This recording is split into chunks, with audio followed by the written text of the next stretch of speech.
Fire away, guys.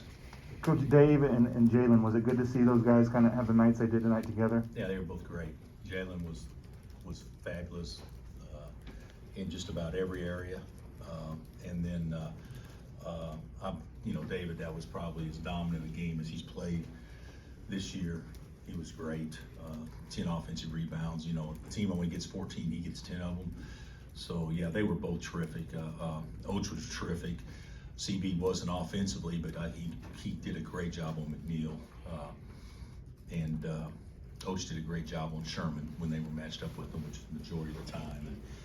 And Juan was solid. So I thought everybody played well the second half, really well. It was just a couple games ago you said we just need to piece it together till we figure out how we play. Yeah. Was that second half or today, is that how you want to play? There's a lot of things that happen in a game, like the dam kind of burst in the second half. That's not real.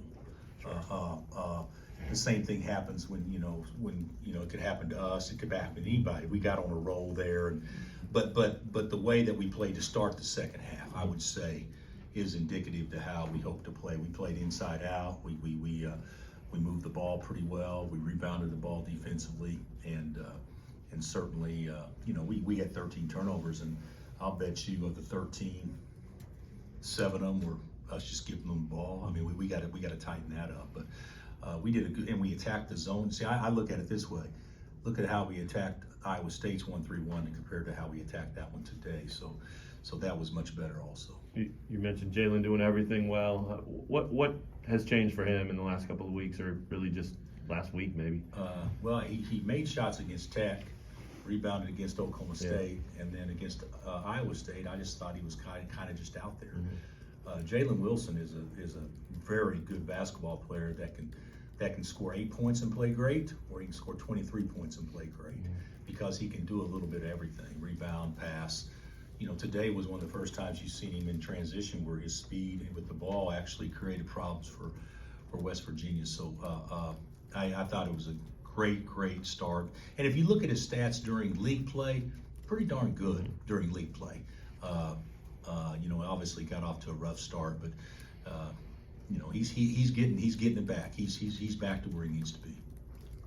What's it do for you guys when he's just getting in gaps? Like, it just seems like the offense is so much better when he's doing that. When the ball, Jalen is not a player that you just say, shake a guy and go get in a gap. But when the ball moves and you can drive a closeout, he's great at that. And I thought he made some great passes. I thought he and David played really well together on a couple of touch passes back and forth. So there's a lot of good things that happened offensively, I believe.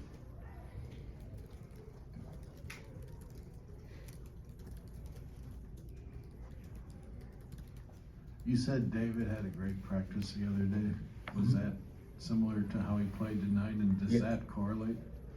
Yeah, I think it correlates some that when you practice well, there's a chance you could play well. That doesn't always work that way. I'd much rather have a guy play well on game night than have a great practice the day before the game. But David is piecing some good days together in a row. Coach, Joe didn't hit his shots today, but are you happy with what he gave you off the bench? Yeah, Joe hadn't played point. Joe's our fourth point guard. You got Juan, you got Remy, you got Bobby, who, bless his heart. Yeah, it's really not fair to what we're doing to him. And then Joe would be our fourth guy. And today he played without Juan in the game and didn't play great offensively. But he got his 4 assists, and I thought played with some personality and some athleticism. I can't believe he didn't try to dunk on the dude. And if he blocks it, he blocks it. But instead, he made a bad pass. But we can correct some of those things. But I thought he did a nice job today. You were commenting on the points being hard to come by so far in Big 12, but today you get it back to 80-85. Yeah, but it wasn't hard the first half. I mean, it was hard the first half. We labored to get to 33 because we didn't get transition. We didn't get a lot of things in the first half, and when we can't do that, you know, it's gonna be hard to score, but when you get some broken floor situations, you know, obviously it creates easier opportunities when you're playing 3-on-2 or 4-on-3 or 5-on-4, and we haven't had many of those opportunities, I don't believe, for sure in the last 2 games we played. Yeah, on that, what is, for this team, what is the key to transition? I think our first shot defense was really good today, but the key is rebounding the basketball. Yeah. You know, long shots, long rebounds lead to fast breaks, but the defensive rebounding is the key. You know, there were a lot of times I thought we had opportunities today, and I didn't watch the tape, based on a long rebound or you know, one of our guys tipping it to a teammate where we're out a step or two quicker, and there were multiple ones like that. But you know, we just haven't rebounded the ball consistently. Is there times against the pressure too, like you feel like you guys are maybe a little tentative to not just get in, you know, try to beat somebody and go and then spread it out, or do you see any of that, or is it just? No, I don't think I saw it in a couple of games, but if you watched us play, which I know you guys have, every press for the most part up until recently has been like a fast break for us. That's been our mindset.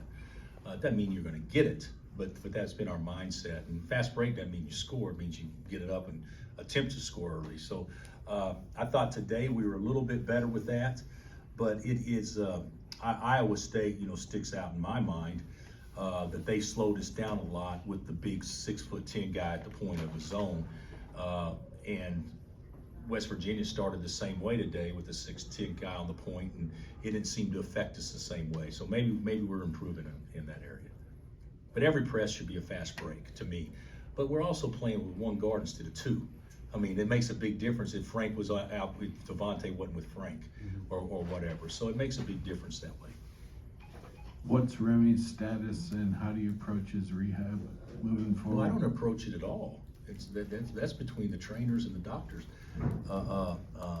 Remy is he practiced yesterday and looked great, but he's got a bone bruise, guys, and you can, you know, everybody's got an opinion on crap, but I actually know more about what's going on than all the opinions out there in this particular situation. Maybe not on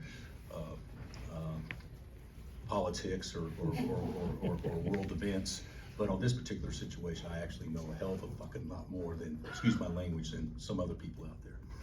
And I shouldn't have said that. I apologize. But the thing about it is, he's got a bone bruise, and it's day to day.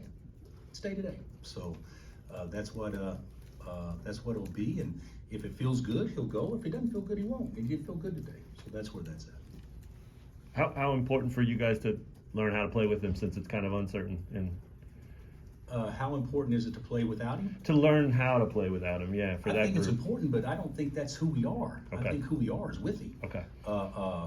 And you know, he's been out, you know, for the most part, the last 2 weeks, if I'm not mistaken. So, and I'm hoping we get him back by Tuesday. But the whole thing is, that's something that will be discussed between him and the trainers and the doctors, and he wants to be out there, and I'm not pushing him to be out there. I want him to do it on his own schedule, but it is day to day. All right. Thanks, Coach. Thanks, Thanks, Coach. All right, guys.